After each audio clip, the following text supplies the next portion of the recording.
ఇలా కొన్ని సంగతులు నేను జ్ఞాపకిస్తాను. ఆ కొన్ని సంగతులు మీరు విని విడిచిపెట్టేవారు కాక మీరు నేర్చుకొని మరొకరికి కూడా ఆ మాటలు మరలా పంచాలి. మరొకరికి కూడా ఆ మాటలు పంచాలి. మనం వినుటకు మట్టుగా విని దాన్ని గ్రహించకుండా వెళ్ళిపోతే దానివల్ల మనకి సమయం వేస్ట్ అంతే. ఒకరికి విని వాక్యం విని ఇక్కడిని విడిచిపెట్టి వెళ్ళిపోతే సమయం వేస్ట్. దాని బదులు తరిగిపోయిన కూలి ఎంత వైపు 400 రూపాయలు 300 రూపాయలు కూలి వస్తుంది, కుటుంబాన్ని పోషించుకోవచ్చు. విని దాన్ని విడిచిపెట్టి దాన్ని పాటించకుంటే వ్యర్థమైపోతుంది. విన్న వాక్యాన్ని నువ్వు మోసుకెళ్ళి నీ కుటుంబానికి పరిచయం చేస్తే, నీ కుటుంబానికి చెప్పి, నీ బంధువులు నీ స్నేహితులు పని దగ్గరికి చెప్తే ఆరిపోతున్న దీపాలు వెలిగించిన దాని అవుతావు. దేవునికి స్తోత్రం చెప్పండి. హల్లెలూయా. ఎన్నో దీపాలు ఆరిపోతా ఉన్నాయి. వాక్యమనే లేకపోయినా నిజంగా వాక్యం చేతను నింపబడి కుటుంబాలను వెలిగిస్తే ఎంత మంచిది. ఈ మధ్యాహ్న వేళ సమయంలో కొన్ని సంగతులు నేను పరిశుద్ధ గ్రంథంలో నుండి జ్ఞాపకం చేస్తా ఉన్నాను. ఆ మాటలు నేను చదువుకుందాం. కీర్తన గ్రంథంలో నుండి 56 కీర్తన గ్రంథం నుండి 56వ అధ్యాయం 8వ వాక్యాన్ని చదువుకుందాం. నా సంచారంలో నీవు లెక్కించి ఉన్నావు, నా కన్నీళ్లు నీ బుడిలో నుంచబడి ఉన్నవి, అవి నీ కవిలలో అనగా పుస్తకములో కనబడును కదా. పిల్ల కీర్తన గ్రంథం 56వ అధ్యాయంలో 8వ వాక్యంలో నా సంచారంలో నీవు లెక్కించి, నేను ఎన్ని దినాలు బ్రతికానో, ఎంత చక్కగా నడుస్తున్నానో, మాట్లాడుతున్నానో, నేను భూమి మీద ఎంతవరకు నేను ఉన్నానో ఎన్ని కూడా ఏమైనా లెక్కించబడినాయి. అయితే లెక్కలేసే దేవుడు ఉన్నాడు. నువ్వు జీవించిన జీవితానికి ప్రతిఫలించే దేవుడు ఉన్నాడు. ఆ దేవుడి రోజు తర్వాతతో మాట్లాడుతున్నాడు. నీ యొక్క ప్రతిరోజు ప్రతి క్షణము ప్రతిదీ కూడా పరీక్షించే దేవుడు. నువ్వు అనుకోవచ్చు, నేను ఎవరికి లెక్క అప్పచెప్ప అవసరం లేదు, నన్ను ఎవరు అడిగేది, నేను జవాబు చెప్పేది అని. కానీ నిన్ను సృష్టించినటువంటి సృష్టికర్త అయినటువంటి దేవుడు ప్రతిరోజు నువ్వు జీవించిన జీవితాన్ని బట్టే, నువ్వు బ్రతికిన బ్రతుకును బట్టే, నువ్వు మాట్లాడే మాటను బట్టే ఆయన ఒకరోజు లెక్కలకి తీసుకొని వస్తాడు. కాబట్టి మనము బైబిల్ గ్రంథంలో కూడా చూస్తాం. మధ్యాహ్నంలోనికి వెళ్ళినప్పుడు నీ ప్రవర్తన కంటిన్యూస్ చేయాలి. చాలాసార్లు నువ్వు విన్న వాక్యాలు కదా. నీ ప్రవర్తన జాగ్రత్తగా చూసుకోవాలి. ప్రవర్తన, మన ప్రవర్తన మందిరంలో ఎలా ఉందో, మందిరం నుండి వెళ్ళిన తర్వాత కూడా మనకి 40 రోజులు 30 రోజులు 20 రోజులు 10 రోజులు మన భక్తి జీవితం. దేవునికి స్తోత్రం. హల్లెలూయా. యేసును అంగీకరించిన బిడ్డలు మరణం వరకు నమ్మకంగా ఉంటే జీవ కిరీటం ఉంది. మరణం వరకు దేవుని యొక్క అడుగుజాడలో నడిస్తే దేవుని దగ్గర ఒక రాజ్యంలో, ఆయననే రాజ్యంలో, ఆయననే స్థలంలో మనకు చక్కని గృహాన్ని దేవుడు తీసుకెట్టుకుంటాడు. దేవుని మందిరంలో మాత్రమే చాలా భవనాల మధ్య ఉండే మందిరంలో రాసిన తర్వాత వాక్యంలో కలిసిపోతే దానివల్ల ఏం ఫలితము. కాబట్టి దేవుడు మాట్లాడుతున్నాడు, ప్రతిని లెక్కించే దేవుడు ఆయన. భక్తుడు అంటాడు, నా సంచారంలో నీవు లెక్కించి, నేను ఎలా జీవించానో, నన్ను ఎలా బతుకుతున్నానో, నా బ్రతుకు నా జీవితాన్ని మొత్తాన్ని కూడా ఆయన లెక్కలేస్తా ఉన్నాడు. దాని మనం చూస్తే ఒక వ్యక్తి జీవితంలో ఇక తక్కెడ మిగిలిన తక్కెడ కాట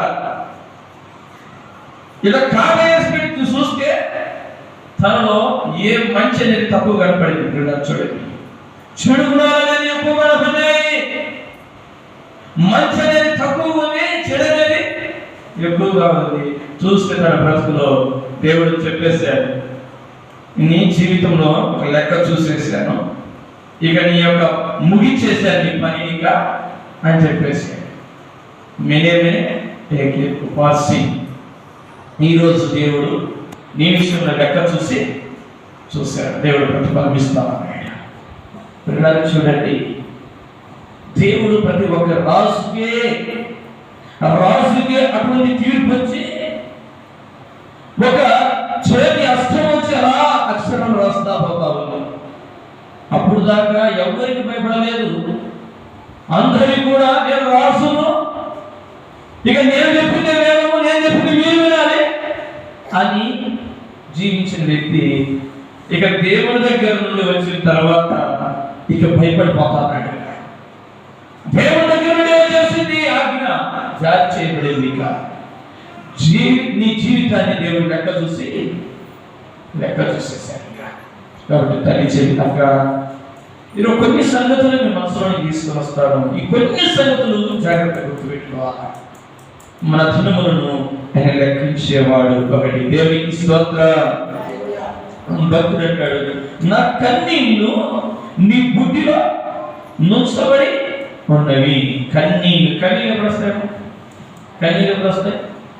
ఎంతో బాధ ఉన్నప్పుడు, ఎంతో వేదన ఉన్నప్పుడు, ఎన్నో సమస్యలు ఉన్నప్పుడు, ఇంకెవరు సహాయం చేయలేనప్పుడు ఇక చివరికి ఏమొస్తుంటే ఏడుపు వస్తారు. ఇక కానీ పిల్లరా, దైవ గ్రంథంలో హన్నా అనే ఒక స్త్రీ ఉంది.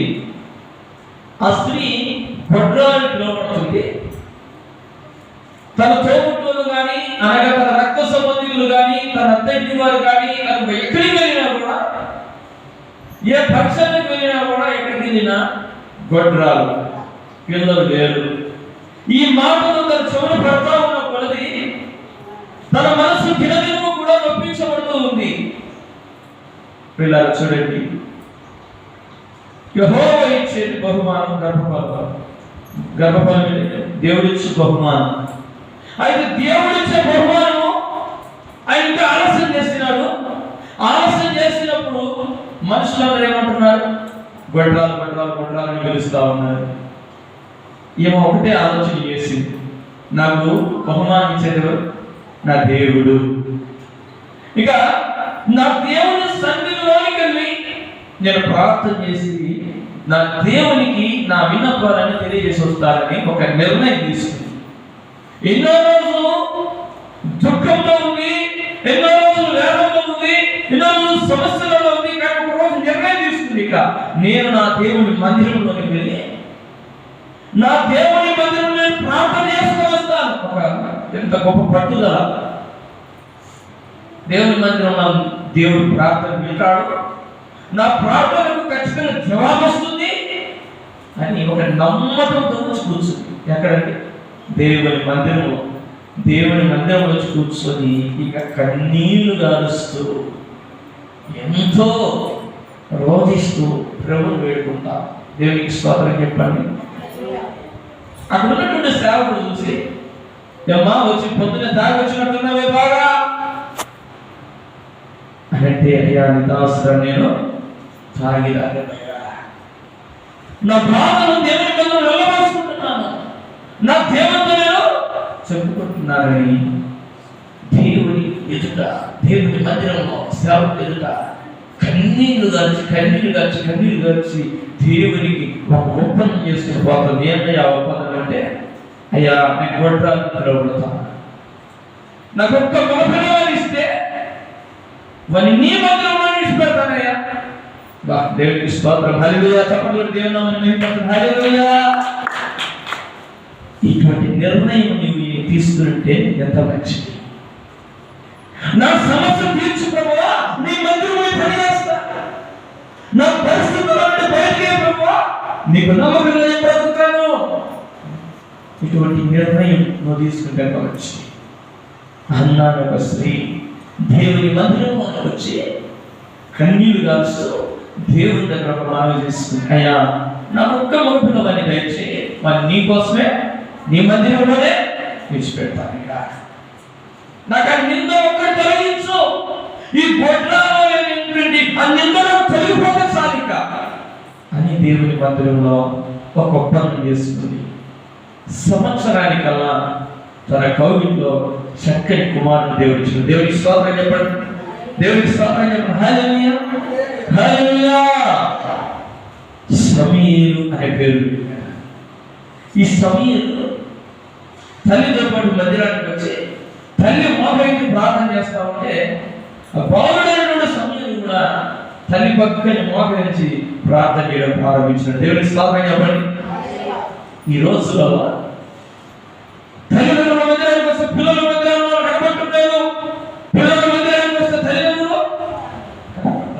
కానీ తన పిల్లవాళ్ళని ఉగ్గుపాలతో ప్రార్థన జీవితాన్ని నేర్పించింది ఆ తల్లి.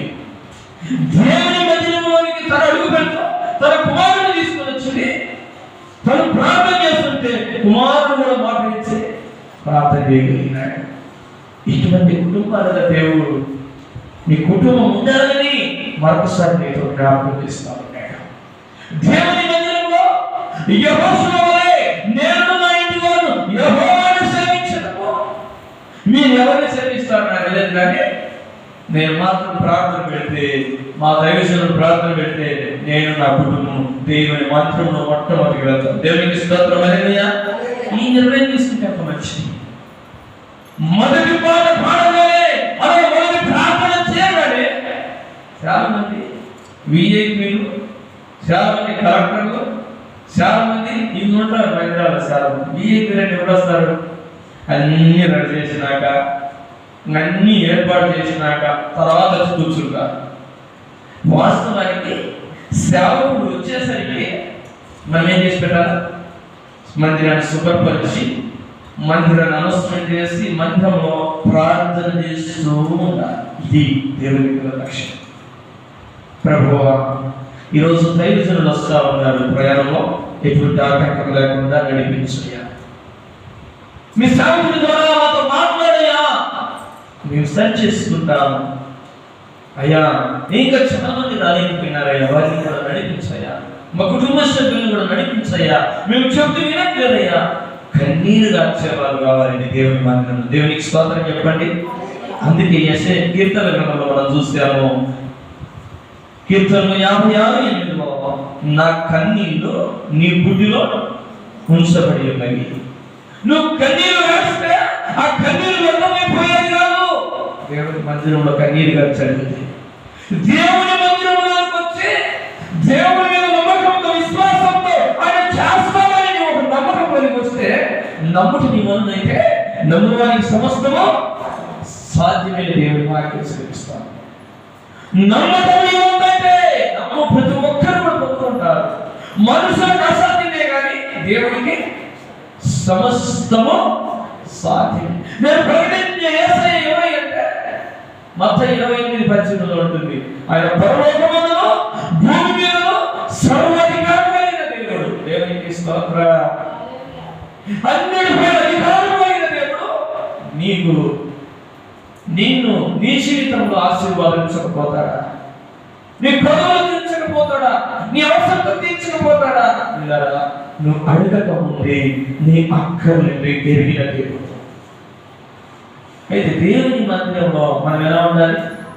నమ్మకంగా దేవుని మీద విశ్వాసంతో రావాలి. దేవుడు వెతుకు వారికి ఆయన దొరికే దేవుడు, ఆయన ఫలాన్ని దయచేసేవాడు. దేవునికి స్తోత్రం. తన సన్నిధికి వచ్చి ప్రార్థన జీవితాన్ని కలిగి విశ్వాసంతో ఆయన అన్నాడు, ఆవగింజ విశ్వాసం. సార్ ఎంతమైన ఆవగింజ ఎంతమైన ఆవగింజ ఎంత సైజులో ఉంటుంది? నా మాట డబల్ అయిపోతాయి. ఎంత సైజులో ఉంటుంది ఆవగింజ? సైజు ఎంత సైజులో ఉంటుంది? ఇంతలా ఉంటుంది. సూపర్ చేతితో సూపర్ తెలుస్తుంది, సంతోషపడతారు. అంత సైజ్ ఆవగింజ. కానీ అంత విశ్వాసం ఉంటే చాలు.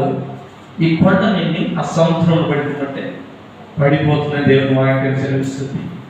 దేవుని మాటలు ఏ ఒక్కటి కూడా ఆయన ఊరికి రాయించలేదు, కానీ అంత విశ్వాసం నీకు పెంచాలి. విశ్వాసం లేదు చాలా మంది. వినుట మటుకు వింటున్నారు, గ్రహించట్లేదు, విశ్వసించట్లేదండి. ఈరోజు ఈ మధ్యాహ్న వేళ సమయంలో ఒక నిర్ణయం తీసుకొని నా దినములన్నీ దేవుడు లెక్క చేసే దేవుడు. నా ప్రతి పరిస్థితిని కూడా ఆయన లెక్కలోకి తీసుకొస్తాడు. ఇంతవరకు నేను జీవించినటువంటి జీవితం లోకానుసారంగా జీవించాను, లోక పద్ధతుల్లో జీవించాను. ఇకనైనా మనస్సు తిప్పుకొని, మనస్సు మార్చుకొని దేవుని వైపు వెళ్దాం. ఒక ఆలోచన అంటే ఎంత మంచిది. రెండు పరిశుద్ధ గ్రంథంలో 50 గ్రంథం 50 గ్రంథంలో ఒక మాట జ్ఞాపకం చేస్తాను. 50 గ్రంథం 2వ అధ్యాయం 12వ వాక్యం చదవండి పిల్లలు. 50 గ్రంథం 2వ అధ్యాయం 12వ వాక్యం దగ్గరగా చదవండి అన్న. చదువు తీసిన వారు 753 పేజీ నెంబర్. 50 గ్రంథం 2:12 2వ అధ్యాయం 12వ వాక్యం. ఇప్పుడైనను మీరు ఉపవాసం ఉండి కన్నీరు విడుచుచు దుఃఖించుచు మనస్పూర్వకంగా తిరిగి నా యొద్దకు రండి. దేవుడు చెప్పిన మాట ఈజీయే.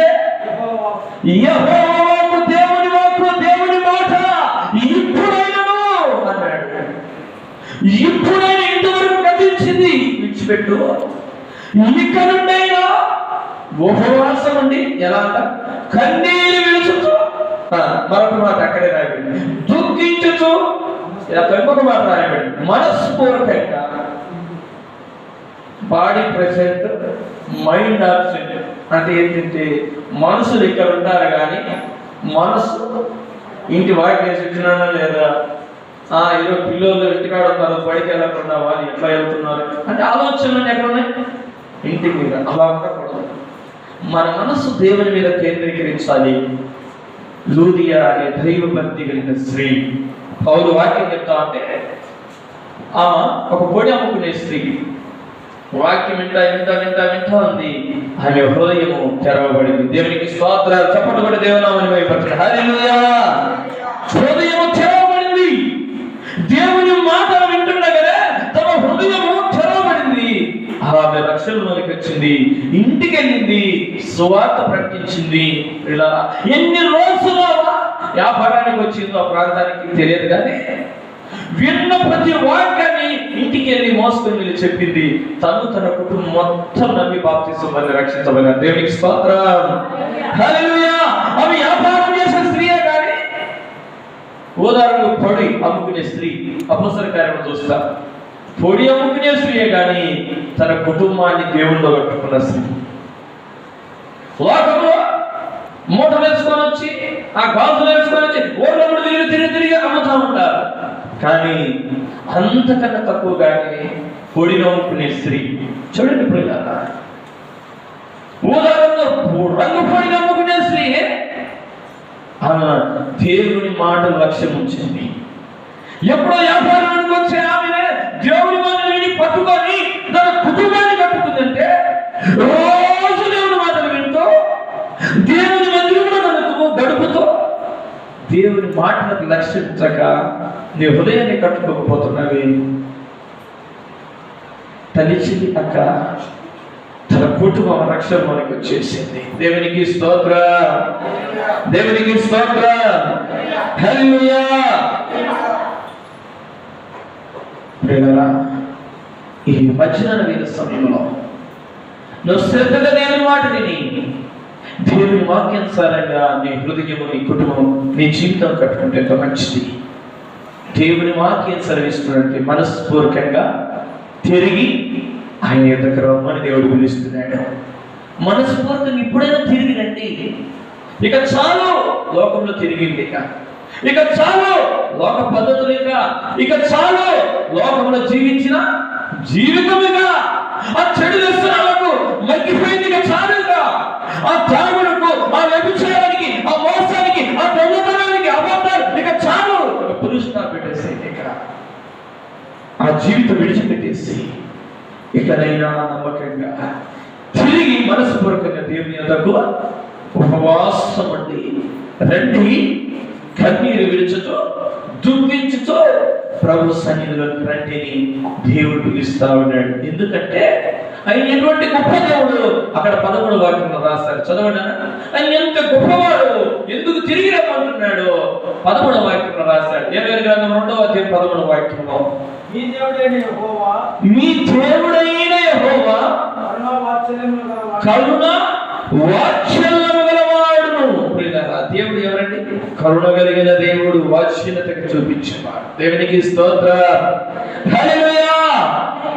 ఆయన ఒక క్షణం కోపపడతాడు కానీ ఎంతో మన కరుణతో మనలో చేర్చుకునే దేవుడు. ఆయన నిమిషం మాత్రమే నా కోపం ఉంది, మరల వెంటనే కరుణ గల దేవుడు కనుక మన వాత్సల్యత మరలా చేరదీస్తాడు.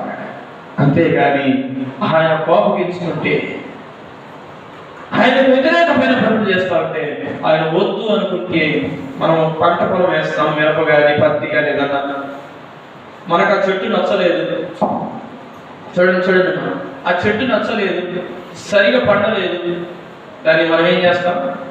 యామతో సహా పెరిగి ఏడెత్తాం, గిట్టున పడేస్తాం, దాని ఆనవాళ్ళు కూడా సేవ ఉండకూడదు. చూడండి, మనకింత రోసము, మనకింత పౌరుషము, మనకింత పట్టుదల ఉంటే, నేను ఇన్ని రోజులు మందు పెట్టి నీళ్లు కట్టి పురుగు మందు కొడితే ఈ సరిగా పండలేదు, మనం ట్రాక్టర్ పెట్టి ఎకరాలు తోలేస్తారు, అడ్డం పడ్డారు, మొత్తం తోట సరిగా పండలేదు, ఎంత కోపంతోనో చెయ్యి ఇది పండలేదు.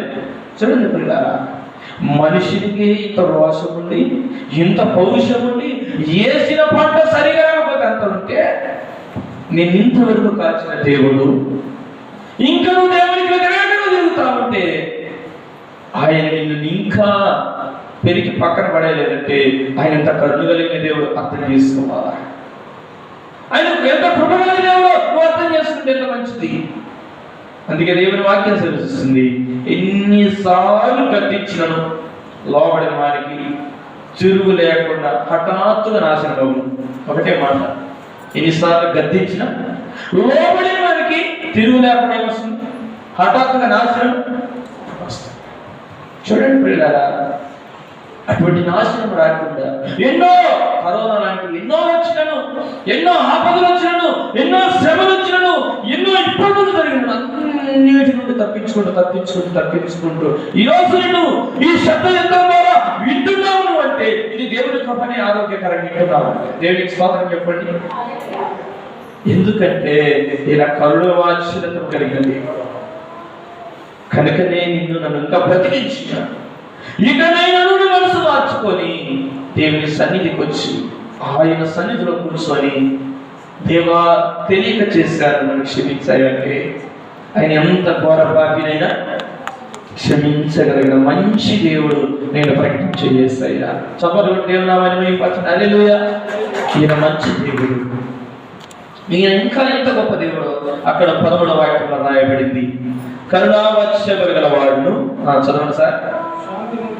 శాంతమూర్తియు అత్యంత కృపగలవాడునై ఉండి తాను చేయనుద్దేశించిన కీడును చేయక పశ్చాత్తాపడును కనుక మీ వస్త్రములను కాక మీ హృదయములను ఏం చెప్పినట్టు చింపుకొని ఆయన తట్టు తిరగండి. వస్త్రములు చింపాలి అంటే చూడండి పిల్ల, వస్త్రం ఎట్లా చిరిగిపోతాయి? సాగలు అనేసి ఉతికి కొంతమంది ఎంత మందు పోలేదని మేము నదేల ప్రాంతం ఉంటే మా బట్టలు తీసుకెళ్తారు, అన్నా ఏదో రంగు అయిందా నా బట్టల మీద బాది అని అంత సీలిపోయిందండి. కొన్ని రంగులు అయితే రంగు షర్ట్ అయితే కొన్ని రంగులే మారిపోతాయి, వాళ్ళు ఉతుకున్నారు. చూడండి ఇప్పుడు ఇలా కొన్ని కలర్ పోయి వేరే కలర్ వచ్చి ఉంటాయి. అన్న ఈ చొక్క నాది కాదంటే, అన్న ఇదంతా రంగు పోతుంది, అన్న రంగు పోయి కలర్ వచ్చింది ఉతకంగా ఎటువంటి ఎన్ని రోజులు ప్రాణపోయిన మందు కూడా ఎటువంటి కలర్ కూడా అదంతా కూడా ఏమైపోతుంది, ఇక చీరిపోయినట్టు ఉతుకుతారు. ఇక అంతే.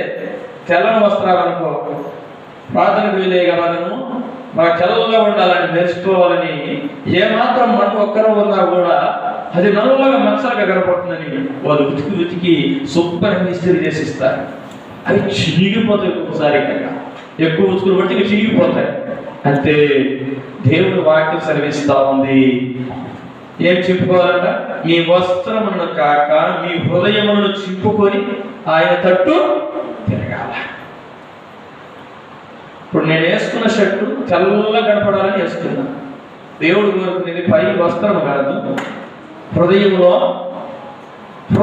ఉన్నటువంటి చెడు గుణాలు, హృదయంలో దేవుడికి వ్యతిరేకమైనవి ఈ షర్టు మీద మందు పడితే ఏదైనా చింపేసినట్టుగా, అనగా ఉతికి చినిగిపోయినా పర్లేదు కానీ తెల్లగా కనపడాలి వస్త్రమని ఎలా ఉతుకుతున్నారో మన హృదయం కూడా ఎలా ఉండాలి, అలా చింపబడిన అనుభవం ఉండాలి. దేవునికి స్తోత్రం చెప్పండి, దేవునికి స్తోత్రం చెప్పండి. నేను ముగిస్తున్నాను, ఎక్కువ సమయం తీసుకుని, ఎందుకంటే కొద్దిగా చెప్తే ఎక్కువ ఇంట్రెస్ట్ వింటారు. ఎక్కువ చెప్పినారు అనుకోండి ఏం చేస్తారు, ఈ షోలు వింటారు, ఈ షోలు విడిచిపెడతారు. కానీ ఈ చెప్పడం మాత్రం ఏం చెప్తారంటే భలే చెప్పిపోయినాడు అన్నారు. ఏం చెప్పినా చెప్పమంటే ఏం చెప్పినా చెప్పరు, కానీ భలే చెప్పినా అంటారు. పొద్దున్నే ఒక సిస్టర్ని అడిగినాను, రాజబాబు అనే సినిమా హీరో వచ్చినాడన్న, మేము ప్రార్థన భలే చెప్పినాను.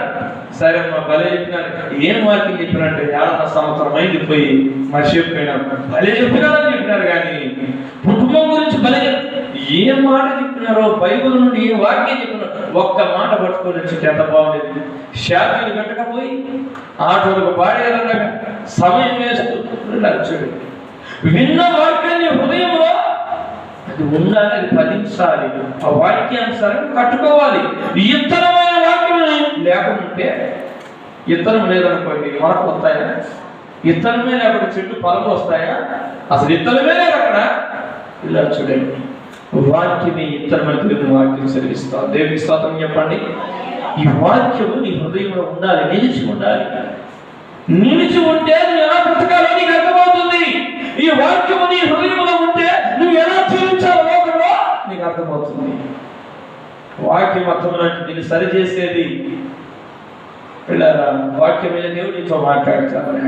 ఇకనైనా ఏం చెప్పుకోవాలి? నీ హృదయంలో చెప్పుకొని ఆయన తట్టు తిరుగుడి. ఆయన తట్టు తిరిగితే నీకు క్షేమం. వాక్యమైన దేవుని తట్టు నువ్వు తిరిగితే నువ్వు ఆశీర్వదించబడతావు. వాక్యమైన దేవుని యొక్క చిత్తానుసారంగా జీవిస్తే నువ్వు ధన్యుడవు, ధన్యురాలు. యోహాను సువార్త 1వ అధ్యాయం, నేను ముగిస్తాను త్వరగా. యోహాను సువార్త 1వ అధ్యాయం 1వ అధ్యాయంలో 14వ వాక్యం చదువుతున్నాం. ఆ వాక్యము శరీరధారి అయి కృపా సత్య సంపూర్ణుడుగా మన మధ్య నివసించను. తండ్రి వలన కలిగిన అద్వితీయ కుమారుని మహిమ వలె మనము ఆయన మహిమను కలుగుతుంది. చూడండి, ఆ వాక్యము శరీరధారి అయి కృపా సత్య సంపూర్ణుడుగా మన మధ్య నివసిస్తూ వచ్చినాడు. వాక్యమైన దేవుడే శరీరాన్ని ధరించుకొని మన మధ్యలోనికి వచ్చినాడు. ఈ సత్యాన్ని నువ్వు గమనించి ఆయన ఎందుకు శరీరానికి వచ్చినాడంటే పాపంలో ఉన్నటువంటి ప్రజలను విడిపించడం కోసం. పాపంలో ఉన్నటువంటి ప్రజలను ఆ పాప బాధకాలను విడిపించడం కోసం శరీరాన్ని ధరించుకొని లోకానికి వచ్చినాడు. ఇది నమ్మితే ఎంత మంచిది. దేవునికి స్తోత్రం చెప్పండి. హల్లెలూయా. 12వ వాక్యం చూద్దాం. యోహాను సువార్త 1:12. తను ఎందరు అంగీకరించిరో అనగా తన నామమునకు విశ్వాసం ఉంచిన వారికి దేవుని పిల్లలకు ఆయన అధికారము అనుగ్రహించినాడు. ఎవరికంటే దేవుని పిల్లల అధికారం ఇచ్చినాడు?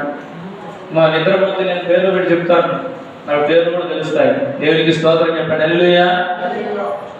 పేర్లు చెప్తూ తెలుస్తాయి, పరిస్థితులు తెలుస్తాయి ప్రార్థన చేస్తే. పిల్లరా చూడండి, ఎందుకు జ్ఞాపకం చేస్తున్నానంటే దేవుని సన్నిధిలో మాత్రం కూడా నిద్రపోవడానికి వీలు లేదండి. ఒక మాట జ్ఞాపకం చేస్తున్నాను. ఆయన అన్నాడు, తను ఎందరు అంగీకరించిరో వారందరికీ అన్నాడు. అంగీకరించాలి. ముందు నువ్వు ప్రభుని అంగీకరించినావా? ప్రభుని సొంత రక్షకుని అంగీకరించినావా? అంగీకరించకపోతే ఇదే మిక్కిలి అనుకూల సమయం, ఇదే రక్షణ దినం. ఈరోజు నువ్వు ప్రభుని అంగీకరించి దేవుని బిడ్డగా మార్చబడితే ఎంత మంచిది. ఆయన అన్నాడు, తను ఎందరు అంగీకరించిన వారందరికీ తన నామమునందు విశ్వాసం ఉంచిన వారికి. ఒకటి అంగీకరించాలి, మరొకటి విశ్వాసం ఉంచాలి. దేవుని పిల్లల అధికారం పొందుకుంటారు. దేవుని మందిరంలో సైతాన్ వచ్చి కూర్చుంది. ఒకసారి చూడండి, దేవుని మందిరం ఎవరు వచ్చి కూర్చున్నామా? దెయ్యం వచ్చి కూర్చుంది. దెయ్యం వచ్చి కూర్చొని అంటే మార్కు సువార్త 1వ అధ్యాయంలో ఉంటుంది చూడండి. దేవుని మందిరంలో కూడా సైతాన్ వచ్చదన్న అంటారండి. చూడండి అక్కడే రాయబడింది 1:23లో సైతాన్ వచ్చి ఏం చేస్తుందో చూడండి అన్నమాట. మార్కు సువార్త 1:23. ఆ సమయమున మరి సమాజం మందిరంలో అపవిత్రాత్మ పట్టిన మనుషుడు ఒకడు నింటున్నారు. చూడండి ఎక్కడంగా మందిరంలో. మందిరంలో వారికి ఏం పని చెప్పాలమ్మా? దేవుని ఆరాధించే స్థలంలో, దేవుని మహిమపరిచే స్థలంలో, దేవుని గణపరిచే స్థలంలో అపవిత్రాత్మ ఎందుకు వచ్చింది అంటే పక్కన వారిని డిస్టర్బ్ చేయడం. చూడండి చూడండి చూడండి, పక్కన వారిని దేవుని సన్నిధిలో దేవుని మాటలు వినకుండా, ఇది గుర్తుపెట్టుకోవాలి, దేవుని మాటలు వినకుండా వాడు డిస్టర్బ్ చేస్తూ ఉంటాడు. ఇక వాడు ఏదో ఒకటి చేస్తూ ఉంటాడు. వాడు అందుకు వచ్చి ఉంటాడు. దేవుని వాక్యం విని వాడు మారు మనసు పొందడానికి వచ్చినాడా? నమ్మి బాప్తిజం పొందడానికి వచ్చినాడా? జీవితాన్ని మార్చుకోవడానికి వచ్చినాడా? చూడండి పిల్లలు, దేవుని మందిరంలో వాడికి ఏం పని అంటే దేవుని పిల్లలను దేవుని వైపు వెళ్ళకుండా అడ్డుపడేరాని వచ్చాడు. దేవుని పిల్లలు ఎక్కడ యేసయ్యా అంటారో వాడు నోరు ఏం చేస్తాడు? కట్టి పడేసి ఉంటాడు. యేసయ్యా వద్దులేరా, ఇప్పుడేనా, ఇంకా ఉందిలే, ఇప్పుడు ఎందుకు మనసు మార్చుకుంటావులే, ఇప్పుడు ఎందుకు జీవితాన్ని దిద్దుకుంటావులే, ఇప్పుడు ఎందుకు నేను వాయిదా ఏపించి తీసుకుని వెళ్ళిపోతాడు. మళ్ళీ దేవుని మందిరంలో తీసుకుని వస్తాడు, పక్కన డిస్టర్బ్ చేస్తాడు, దేవుని